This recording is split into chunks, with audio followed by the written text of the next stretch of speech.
ഇവിടെ ഗോട്ടക്കിനെയും ജൂൺടയെയും ബാക്കു കൂടെയില്ല എന്ന് കണ്ടതും സൂഞ്ചയും അവന്റെ ആളുകളും വളഞ്ഞു. ഇതിനു മുമ്പ് അവരൊന്നും ഇതേപോലെ കണ്ടതാ. അന്ന് ഗോട്ടക്ക് മരിക്കേണ്ട ഗതിയിലായിട്ടുണ്ട്. പെട്ടെന്ന് ഗോട്ടക്കും ജൂൺടയോട് അവിടെ നിന്ന് ഓടി രക്ഷപ്പെടാൻ പറഞ്ഞു. ഗോട്ടക്ക് ഒറ്റക്കായി. അവന് ചുറ്റിലും നാബെഗ്ജിന്റെ ആളുകളാണ്. പക്ഷെ ഓടിപ്പോയ ജൂൺടേന്റെ പിന്നാലെ കുറച്ചു പേരുണ്ടായിരുന്നു. സൂഞ്ചയും നമ്മൾ തമ്മിൽ കുറച്ച് കടം തീർക്കാനില്ലേ, വേറെ സ്ഥലത്തേക്ക് പോയാലോ എന്ന് പറഞ്ഞു. ഇവിടെ ജൂൺടയോ അവര് കാണാത്ത ഒരു സ്ഥലത്ത് ഒളിച്ചിരിക്കുകയാണ്. ബാക്കുവിനെ കോൾ ചെയ്യാൻ നോക്കിയാൽ ഫോൺ ബിസിയാണ്. അവസാനം ഹീറോക്ക് കോൾ ചെയ്തു. എല്ലാത്തിൽ നിന്നും മാറി നിന്ന് അവനെ എങ്ങനെ ഇതിലേക്ക് കൊണ്ടുവരുമെന്ന് ചിന്തിച്ചുകൊണ്ടിരിക്കുമ്പോൾ ആ പുള്ളികൾ ഇവനെ കണ്ടു. ഇവനെ തല്ലാൻ തുടങ്ങി. ആ സൗണ്ട് ഫുള്ള് ഹീറോക്ക് കേൾക്കാൻ പറ്റുന്നുണ്ട്. വേറെ ഒരു സൈഡിൽ നാബെഗ്ജിന് ബാക്കുവിനെ കാണാൻ പറഞ്ഞ് വിളിച്ചിട്ടുണ്ടായിരുന്നില്ലേ, അവരുടെ സങ്കേതത്തിലേക്ക് എത്തി. പക്ഷെ വന്നിട്ട് ആരും മൈൻഡ് പോലും ചെയ്യുന്നില്ല. അവനൊരു ബോൾ എടുത്തെറിഞ്ഞു. നാബെഗ്ജിൻ എവിടെയെന്ന് ചോദിച്ചു. അത്രയ്ക്കും ബാക്കുവിനെ അവൻ കഷ്ടപ്പെടുത്തുന്നുണ്ട്. നേരെ അവന്റെ റൂമിൽ കയറി ചെന്ന് അവന്റെ ബുക്കെല്ലാം വലിച്ചെറിഞ്ഞു. ഇത് കണ്ടത് അവനും, എന്താണ് ഇങ്ങനെ, നിന്നെ ഞാൻ നല്ലൊരു ഫ്രണ്ട് ആയിട്ടല്ലേ കണ്ടത്, യൂണിയനിൽ ചേരാൻ നിനക്കെന്ത് എത്ര ബുദ്ധിമുട്ട്, ഇവിടെ നിനക്ക് ഞാൻ നല്ലൊരു പൊസിഷൻ തരാമെന്ന് പറഞ്ഞു. അത് കേട്ട ബാക്കുവും പുച്ഛിച്ചോണ്ട്, ഞാൻ ഇങ്ങനത്തെ ഇല്ലീഗൽ പരിപാടികളിലൊന്നും ചേരാത്തതിന്റെ കാരണം നിനക്കറിയാലോ, എന്താ അറിയാത്തതുപോലെ കാണിക്കുന്നത്,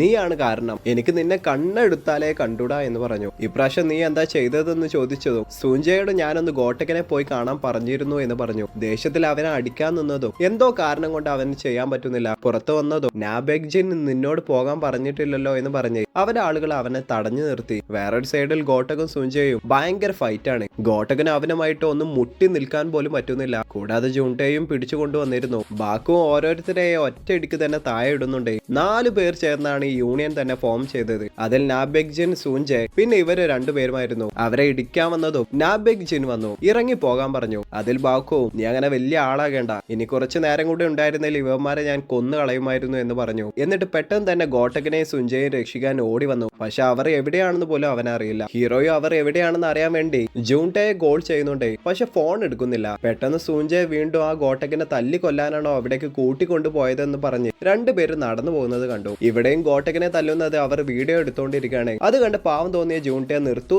എന്ന് പറഞ്ഞ് അങ്ങോട്ട് വന്നു. പക്ഷെ നോ കാര്യം. ജൂൺടയെ ഇടിക്കുന്നത് കണ്ടതും ഗോട്ടക്ക് ഓടി വന്നു. ആള് പറ്റ അവശനായിട്ടുണ്ട്. സൂഞ്ചയെ അവരെ കളിയാക്കി കൊണ്ടിരിക്കുകയാണ്. പെട്ടെന്ന് അവരുള്ള സ്ഥലം മനസ്സിലാക്കിയ ഹീറോ അവിടെ എത്തി. ഇനി എന്ത് സംഭവിക്കും കാണാം അടുത്ത പാർട്ടിൽ.